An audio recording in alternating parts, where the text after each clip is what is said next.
and welcome back to the Get Edified video blog. My name is Ed Decosta and I'm delighted that you're here. Now, as some of you know, I'm an executive coach. I do all kinds of sales training and leadership training, but I also facilitate corporate offsites. Today's lesson came out of a corporate offsite that I just got incredible feedback from the client. So the name of the lesson is Saying Yes to Saying No. Now, a month ago, I did a corporate offsite where during the meeting, there was an observation made that, man, we are knocking these issues out of the park.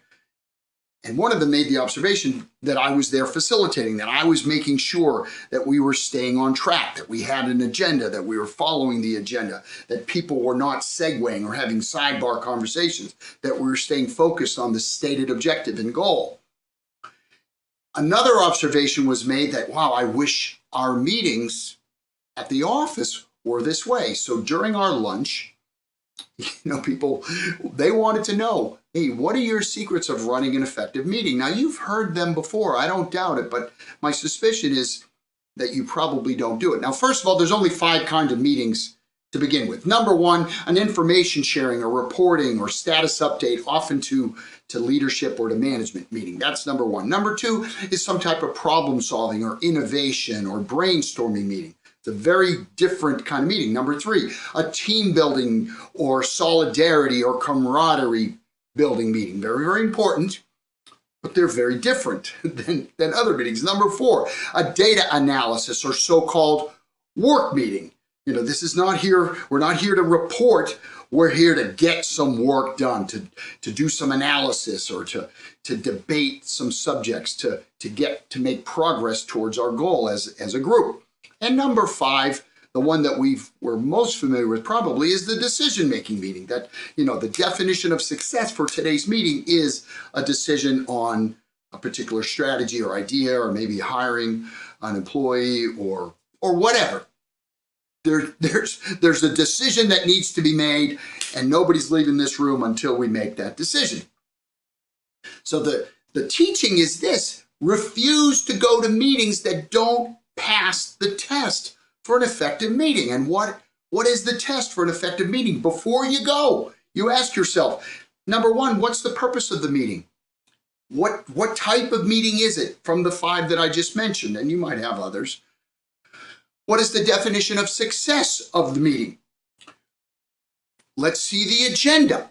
What is the agenda? There's no agenda, you're not coming to the meeting. The person asks you, hey, how come you didn't come to the meeting? There was no agenda. I only go to meetings that have a preset agenda. Now, your boss is the one that's setting the meeting. You probably want to, rethink that and go to the meeting and then respectfully suggest that going forward that meetings have agendas and make the case for agendas. Don't just no-show for your boss. I'm not suggesting suicide.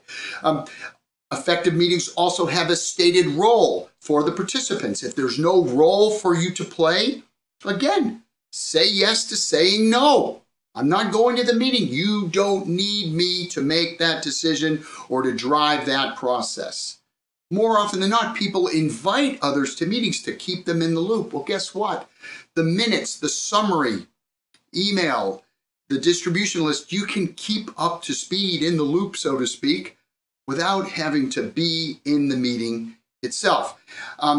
Ground rules for how people conduct themselves, like staying on task, no segues, and then segues on segues. So that if you've ever been in a meeting where somebody says, hey, wait a minute, what was this meeting for? And how did we get here? And if you map it, sometimes you can really connect the dots and how we started talking about this, but ended up way over here, way off the reservation. That's the power of an agenda. And you absolutely have to have somebody that's monitoring the adherence to the agenda. Another conduct is the minimization or elimination of sidebar conversations. Very disrespectful, very disruptive to the effectiveness of a meeting. So you let people know up front, no sidebar conversations. Don't do it. You want to meet after the fact, offline, what have you, do that, but don't do it during the meeting. And then, of course, having somebody be the minute maker, somebody who's taking the notes and then distributing to those that were in the meeting and other concerned parties what the action items were, what the deadlines are.